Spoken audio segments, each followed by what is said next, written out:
क्या आपने कभी सोचा है कि आप सिर्फ ब्रह्मांड में एक छोटा सा हिस्सा नहीं, बल्कि खुद ही ब्रह्मांड है? क्या होगा अगर मैं कहूं कि आपके विचार, आपकी चेतना और आपका अस्तित्व ही इस पूरे संसार को बना रहा है?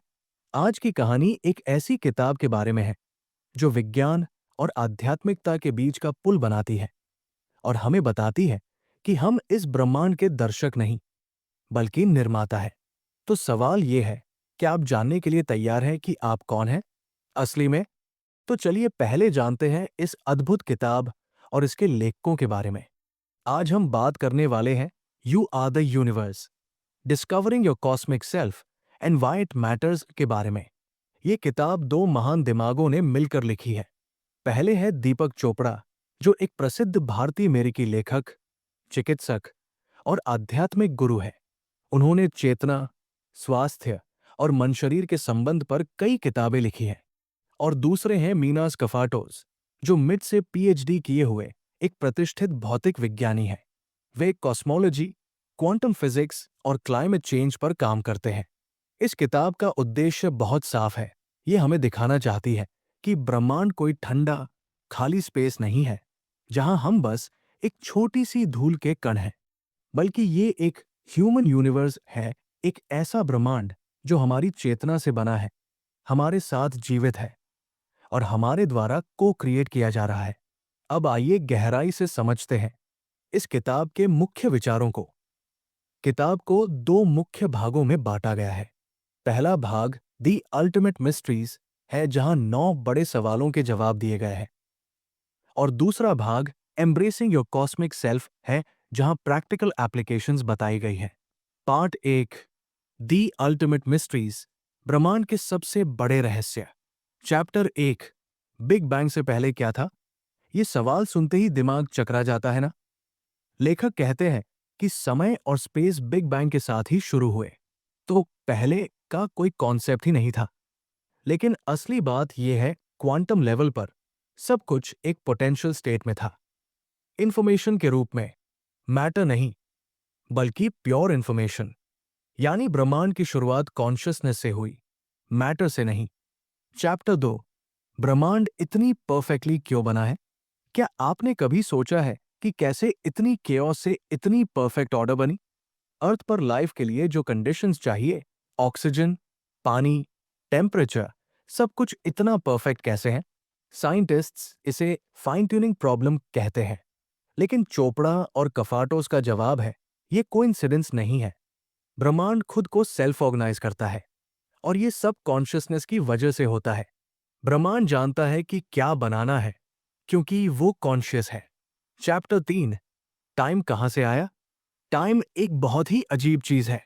फिजिक्स के हिसाब से पास्ट, प्रेजेंट और फ्यूचर सब एक साथ एग्जिस्ट करते हैं, लेकिन हम इसे लिनियर तरीके से अनुभव करते हैं। असलियत यह है कि टाइम भी एक मेंटल कंस्ट्रक्ट है, एक क्वालिया। हमारी कॉन्शियसनेस ही टाइम को क्रिएट करती है। साइकोलॉजिकल टाइम और फिजिकल टाइम दोनों हमारे माइंड की क्रिएशन है। चैप्टर 4, ब्रह्मांड किससे बना है? ट्रेडिशनल साइंस कहता है एटम्स, पार्टिकल्स, एनर्जी से। लेकिन क्वांटम फिजिक्स ने यह साबित कर दिया है कि जब तक कोई ऑब्जर्वर नहीं होता, पार्टिकल्स की कोई फिक्स्ड रियलिटी नहीं होती। इसका मतलब ब्रह्मांड फंडामेंटली कॉन्शियसनेस से बना है। मैटर तो बस कॉन्शियसनेस का एक प्रोजेक्शन है, जैसे स्क्रीन पर मूवी। चैप्टर 5, क्या ब्रह्मांड में डिजाइन है? यह सवाल हमेशा से डिबेट का विषय रहा है। क्या कोई क्रिएटर है या सब रैंडम है? चोपड़ा और कफाटोस कहते हैं, ना तो पूरी तरह डिजाइन, ना पूरी तरह रैंडम। ब्रह्मांड एक पार्टिसिपेटरी यूनिवर्स है, यानी हम सब मिलकर इसे क्रिएट कर रहे हैं। हमारे थॉट्स, चॉइसेस और एक्शन से ही रियलिटी बन रही है। चैप्टर 6, क्या क्वांटम वर्ल्ड हमारी डेली लाइफ से कनेक्टेड है? बहुत लोग सोचते हैं कि क्वांटम मैकेनिक्स सिर्फ टाइनी पार्टिकल्स के लिए है, लेकिन नई रिसर्च बताती है कि हमारे ब्रेन में भी क्वांटम प्रोसेसेस होते हैं। हमारे न्यूरॉन्स के अंदर माइक्रोट्यूब्यूल्स नाम की स्ट्रक्चर्स हैं, जो क्वांटम वाइब्रेशंस प्रोड्यूस करती है। यही वाइब्रेशंस हमारी कॉन्शियसनेस को यूनिवर्स की फंडामेंटल कॉन्शियसनेस से कनेक्ट करती है। चैप्टर 7, क्या हम कॉन्शियस यूनिवर्स में रहते हैं? ये किताब का सबसे पावरफुल चैप्टर है। लेखक साफ साफ कहते हैं, ब्रह्मांड सिर्फ कॉन्शियस नहीं है, बल्कि ब्रह्मांड ही कॉन्शियसनेस है। ब्रेन माइंड को प्रोड्यूस नहीं करता, बल्कि दोनों ही कॉस्मिक कॉन्शियसनेस से इमर्ज होते हैं। आपका माइंड, मेरा माइंड, सब एक ही यूनिवर्सल माइंड के अलग अलग एक्सप्रेशंस हैं। चैप्टर 8, लाइफ की शुरुआत कैसे हुई? ट्रेडिशनल साइंस कहता है रैंडम केमिकल रिएक्शन से, लेकिन ये किताब कहती है कि लाइफ कॉन्शियस प्रोसेस है। क्वालिया यानी एक्सपीरियंस, फीलिंग, अवेयरनेस, यही लाइफ की बिल्डिंग ब्लॉक्स है। एवोल्यूशन भी एक पर्पसफुल, क्रिएटिव प्रोसेस है जो कॉन्शियसनेस द्वारा गाइडेड है। चैप्टर 9, क्या ब्रेन ही माइंड बनाता है? ये सबसे कंट्रोवर्शियल सवाल है। मेन स्ट्रीम साइंस कहती है हाँ, लेकिन चोपड़ा और कफाटोस पूरी ताकत से कहते हैं नहीं। ब्रेन एक रिसीवर है, क्रिएटर नहीं। जैसे रेडियो वेव्स ब्रॉडकास्ट कर रहे हैं और रेडियो सिर्फ रिसीव कर रहा है, वैसे ही कॉस्मिक कॉन्शियसनेस ऑलरेडी एग्जिस्ट करती है और ब्रेन सिर्फ उसे रिसीव करता है। Part 2, embracing your cosmic self, अपने कॉस्मिक स्वरूप को अपनाना। अब तक हमने थ्योरी समझी, अब देखते हैं कि इसे अपनी जिंदगी में कैसे लागू करें। दूसरे भाग में लेखक बताते हैं कि ये ज्ञान हमारी लाइफ को कैसे ट्रांसफॉर्म कर सकता है। क्वालिया और ह्यूमन यूनिवर्स का कॉन्सेप्ट। क्वालिया का मतलब है सब्जेक्टिव एक्सपीरियंस। रंग देखना, गाना सुनना, दर्द महसूस करना, ये सब क्वालिया है। लेखक कहते हैं कि पूरा यूनिवर्स एक क्वालिया नेटवर्क है। हर एक्सपीरियंस, हर फीलिंग एक क्वालिया है जो कॉन्शियसनेस से इमर्ज होती है, और हम सब मिलकर इस ह्यूमन यूनिवर्स को को क्रिएट कर रहे हैं। पार्टिसिपेटरी यूनिवर्स में जीना, ये कॉन्सेप्ट बहुत एम्पावरिंग है। आप विक्टिम नहीं हैं, आप क्रिएटर हैं। आपके थॉट्स पावरफुल हैं। आपकी बिलीव्स रियलिटी को शेप करती है।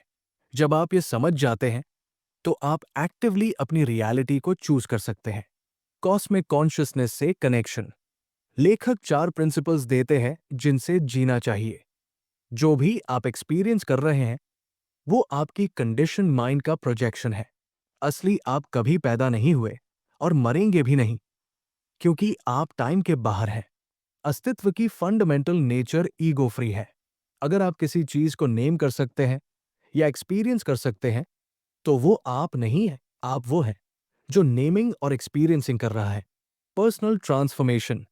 जब आप अपने कॉस्मिक सेल्फ को समझते हैं, तो आपको एम्पावरमेंट और पर्पस मिलता है। आप दूसरों के साथ गहरा कनेक्शन महसूस करते हैं। एम्पैथी और कंपैशन बढ़ती है। लाइफ में प्रोफाउंड मीनिंग आती है। की लेसन्स, 3 मेन टेकअवेज। तो इस पूरी किताब से हमें क्या सीखने को मिलता है? मैं आपको 3 सबसे इंपॉर्टेंट लेसन्स बता रहा हूं। लेसन 1, आप विक्टिम नहीं, क्रिएटर हैं। सबसे पहली और सबसे महत्वपूर्ण बात, आप इस यूनिवर्स में एक हेल्पलेस क्रीचर नहीं हैं। आप इसके को क्रिएटर हैं। आपकी कॉन्शियसनेस, आपके थॉट्स, आपकी चॉइसेस, ये सब रियलिटी को शेप करते हैं। ये समझना ही असली पावर है, क्योंकि जब आप ये जान जाते हैं कि आप क्रिएटर हैं, तो आप अपनी लाइफ की जिम्मेदारी लेना शुरू कर देते हैं। लेसन 2, कॉन्शियसनेस ही सब कुछ है, मैटर नहीं। साइंस ने हमें सिखाया था कि मैटर प्राइमरी है और कॉन्शियसनेस सेकेंडरी, लेकिन ये किताब रिवर्स करती है। कॉन्शियसनेस फंडामेंटल है, मैटर तो बस कॉन्शियसनेस का प्रोजेक्शन है। ये कॉन्सेप्ट जीवन बदल देता है, क्योंकि अगर कॉन्शियसनेस प्राइमरी है, तो हम अपने माइंड को चेंज करके पूरी रियलिटी को चेंज कर सकते हैं। लेसन 3, हम सब एक हैं, सेपरेशन एक इल्यूजन है। ये लेसन सबसे प्रोफाउंड है। आप, मैं, पेड़ पौधे, स्टार्स, गैलेक्सीज, सब एक ही कॉस्मिक कॉन्शियसनेस के हिस्से हैं। क्वांटम एंटैंगलमेंट ये प्रूव करता है कि सब कुछ इंटरकनेक्टेड है। जब हम ये समझ जाते हैं, तो हमारा पूरा पर्सपेक्टिव चेंज हो जाता है। एम्पैथी ऑटोमैटिकली आती है। कंपैशन नेचुरली बढ़ती है, क्योंकि जो दूसरे को हो रहा है, वो हमें ही हो रहा है। तो दोस्तों, ये थी हमारी जर्नी इस अद्भुत किताब यू आर दी यूनिवर्स के साथ। आज हमने सीखा कि हम सिर्फ ब्रह्मांड में रहने वाले नहीं हैं, हम खुद ही ब्रह्मांड हैं। हमारी कॉन्शियसनेस ही रियलिटी बना रही है और हम सबके पास ये पावर है कि हम अपनी जिंदगी को, अपने एक्सपीरियंसेस को खुद शेप करें। ये सिर्फ एक फिलॉसफी नहीं है, ये मॉडर्न क्वांटम फिजिक्स द्वारा सपोर्ट किया गया एक साइंटिफिक फैक्ट है। तो अब सवाल यह है, क्या आप तैयार हैं अपने कॉस्मिक सेल्फ को एम्ब्रेस करने के लिए? क्या आप तैयार हैं अपनी असली पावर को पहचानने के लिए? अगर आपको ये समरी पसंद आई हो, तो हमारे चैनल बुक इनसाइट 360 को जरूर सब्सक्राइब करें। कमेंट में बताइए, क्या आप मानते हैं कि कॉन्शियसनेस ही रियलिटी बनाती है, या आपके कुछ और विचार हैं?